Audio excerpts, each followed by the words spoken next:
Hello అందరికీ.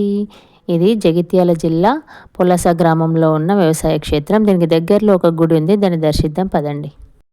విగ్రహం చూడగానే మీకు అర్థమైపోయి ఉంటుంది ఇది శివాలయం అని.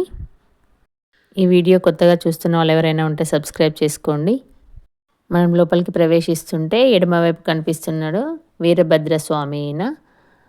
ఇటు రైట్ సైడ్కి వెళ్ళినట్లయితే అక్కడ కాలభైరవుడు ఉంటాడు. ఊరికి రక్షణగా పొలిమేరల్లో కనిపిస్తూ ఉంటాయి ఎక్కువ శాతం ఈ దేవుళ్ళు. ఇంకొంచెం పక్కకి వెళ్తే మనకు జంట నాగేంద్రులు దర్శనమిస్తారు. ఎవరికైనా సంతానం విషయంలో కానీ గ్రహ దోషాలు ఏమైనా ఉన్నా ఇక్కడ పూజలు చేస్తారంట. ఇక్కడ నవగ్రహాలు కూడా ఉన్నాయి. గ్రహ నివారణార్థం నవగ్రహ పూజలు జరుగుతాయి. మనం ఇంకా ముందుకు వెళ్తుంటే గణేశుడు దర్శనమిస్తాడు మనకు. ప్రమద గణాలకు అధిపతి కాబట్టి ఈయనను దర్శించుకున్నాకనే మనం లోపలికి ప్రవేశం. ఈ వీడియోను స్కిప్ చేయకుండా చివరి వరకు చూడండి. ఈ ఆలయం యొక్క విశిష్టత గురించి వివరంగా ఇవ్వడం జరిగింది దీనిలో.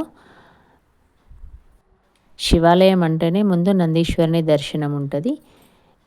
చూపుడు వేలు బొటన వేలు నందీశ్వరుని కొమ్ములపైన ఉంచి శివుని దర్శించుకొని చెవులో కోరిక విన్నవించుకున్నట్లయితే డైరెక్ట్ ఆ కోరిక శివునికి చేరుతుందంట. నందీశ్వరుని ముందట మనకు కూర్మము కనిపిస్తుంది. ఈ వీడియో చూస్తున్న వాళ్ళందరికీ ఇదేం టెంపుల్ ఇప్పటికే మీకు అర్థమై ఉంటుంది. అదేనండి సహస్రలింగేశ్వర ఆలయం. సహస్ర అంటే 1000 లింగాలు. ఈ 1000 లింగాల ఏర్పాటుకు వెనుక ఒక కథ ఉందండి. ఒక వ్యక్తికి దేవుడు కలలో కనిపించి నాకు ఇక్కడ అభిషేకాలు జరగాలి అని చెప్పిండంట. అందుకోసమని ఆయన నానా తంటాలు పడి ఫండ్స్ కలెక్ట్ చేసి గుడి నిర్మాణం అయితే చేసిండు. ఇప్పటికీ ఇది దాదాపు 11 సంవత్సరాలు అవుతుందంట గుడి నిర్మాణం జరిగి.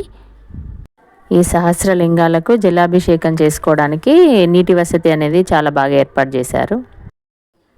ఇక్కడ దత్త జయంతి వేడుకలు అనేవి చేసిండ్రు మేము వెళ్ళినప్పుడు. అందులో భాగంగా దేవుడికి హారతులు అనేవి సమర్పిస్తున్నాం.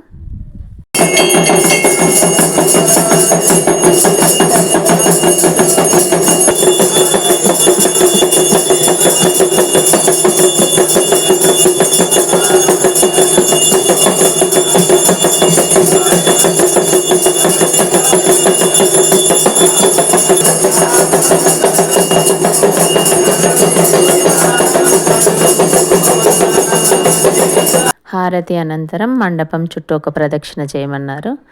ఆ తర్వాత గోత్రనామాలతోని అర్చన చేసిండ్రు.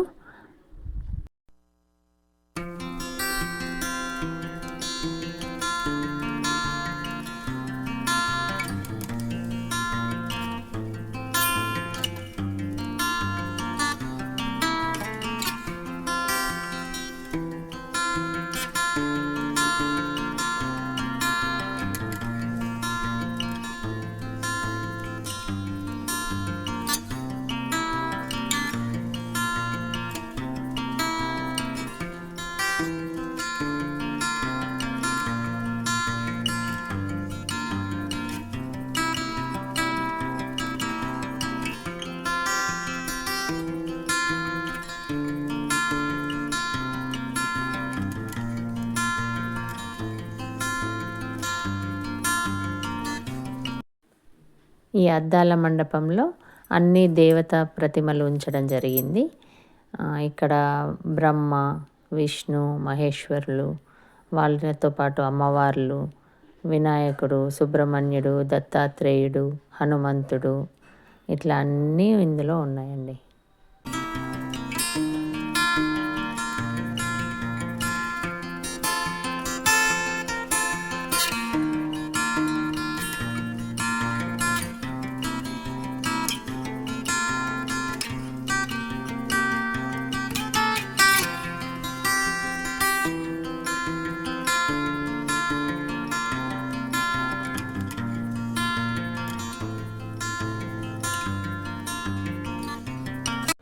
ఇదండి సహస్రలింగేశ్వర ఆలయం గురించిన వివరణ.